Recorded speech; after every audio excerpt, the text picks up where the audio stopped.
Kasih itu harus diaplikasi.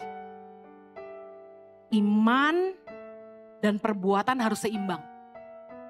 Orang Kristen ngajarin kasih, tapi kalau nggak punya kasih, omong kosong. Yakobus 2 ayat 14 kita baca sama-sama sampai 17.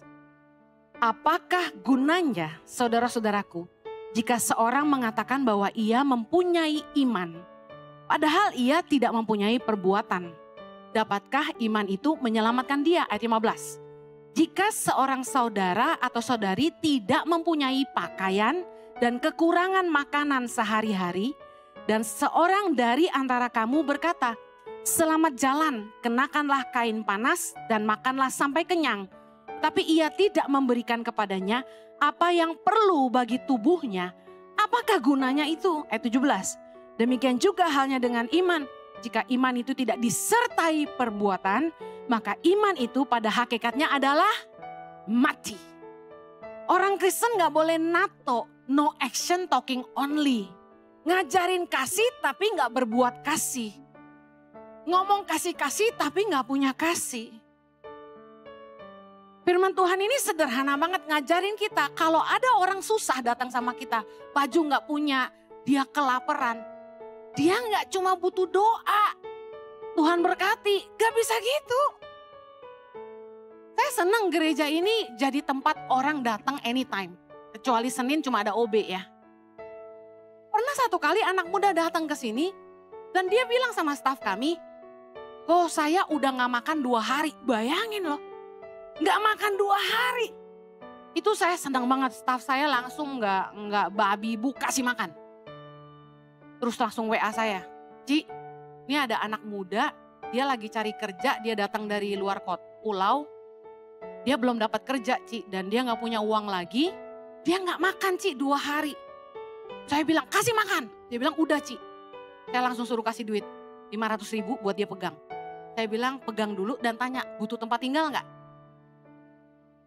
Kalau dia butuh tempat tinggal, kami biasanya kasih kos. Jadi kayak dari sejak zaman COVID, kalau ada orang sampai gak punya tempat tinggal, kita kosin 1-3 bulan.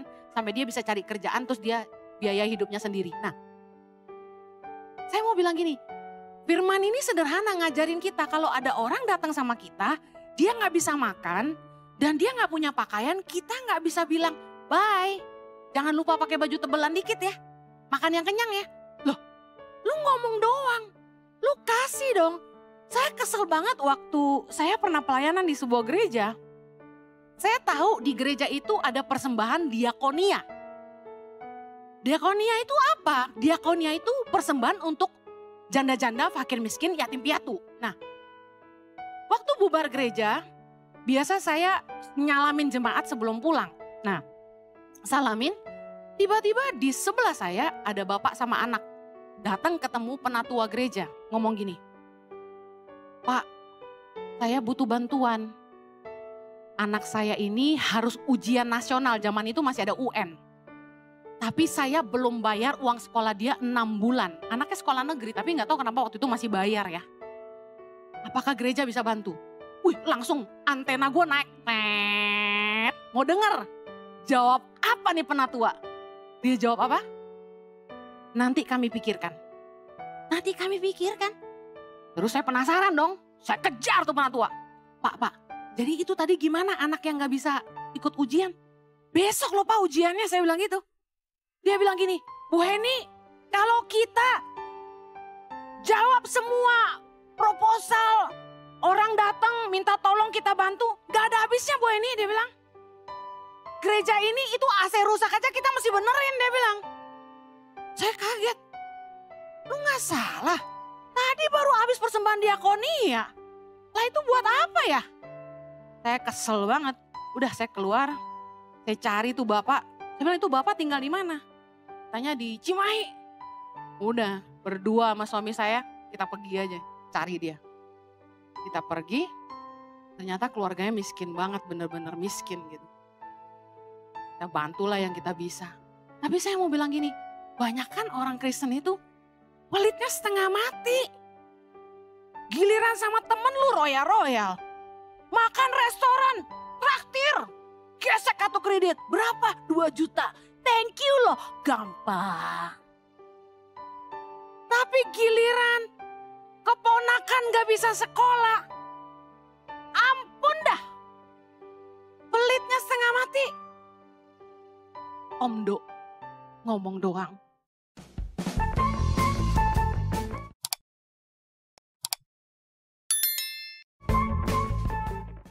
Yang terakhir, salah satu ciri hidup dan ibadah gak seimbang. Yang ketiga adalah gini. Orang Kristen katanya beriman, tapi kalau kerja banyak alasan. Rajin pelayanan tapi malas di kerjaan. Kolose 3:23 bilang gini. Apapun juga yang kamu perbuat, perbuatlah dengan segenap hatimu seperti untuk Tuhan dan bukan untuk manusia. Apapun juga yang kamu perbuat, artinya gini, gak cuma pelayanan.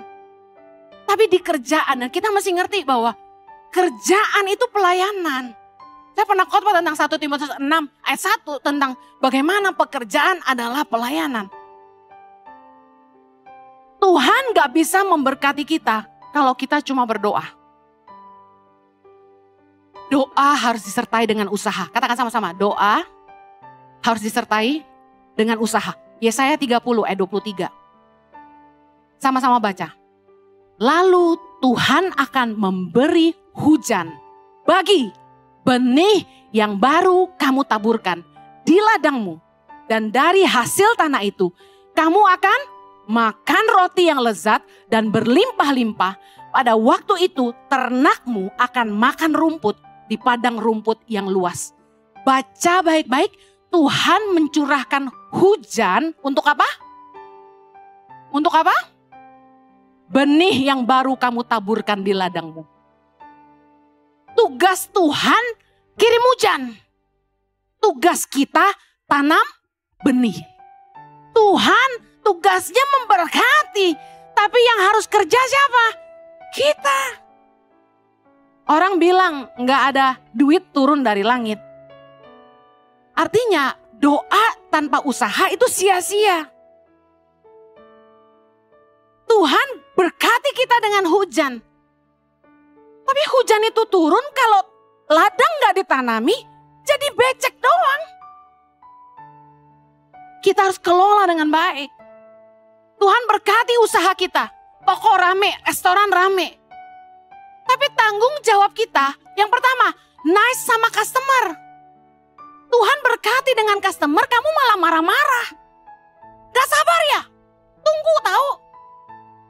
Bu, udah pesan makanan sejam yang lalu. Ini rame, lu pengertian dikit, mana bisa. Tuhan berkati customer banyak, kita marah-marah. Tuhan berkati usaha kita, tapi tanggung jawab kita jaga kualitas produk kita. Kebanyakan orang gak menghargai berkat Tuhan. Rame, customer datang, banyak orang beli produk kita. Customer service payah, biasanya after sales tuh payah. Bener gak?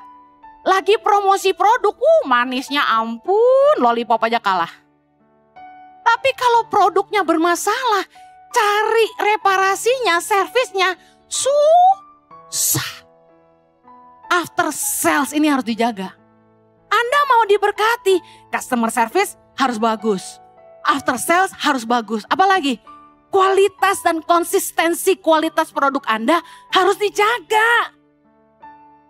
Kemarin ini sempat 2 minggu lalu, salah satu leader di ICI kirim nasi kuning Banjar ke rumah buat sarapan. Dia kirim 2 bungkus. Suami saya sarapan, nah saya tuh sarapan cuma kopi. Sarapan nasi suami saya, kita beda, Asia bule. Padahal dia yang keturunan Belanda. Nah, dia makan, dia bilang gini, enak banget nih. Dia bilang gini, masih ada satu lagi? Sebenarnya kan dia tahu itu buat gua. Tapi dia saking enaknya dia bilang, masih ada satu lagi? Saya sayang suami, saya bilang ada satu lagi. Nanti siang boleh satu lagi? Boleh aku bilang. Langsung saya bilang sama staf saya, itu buat bapak aja. Cinta. I love you baby. Nah, jadi saya kan gak nyobain. Saya pikir kalau dia sesuka itu berarti enak banget, bener kan? Yang saya lupa selera kita berbeda.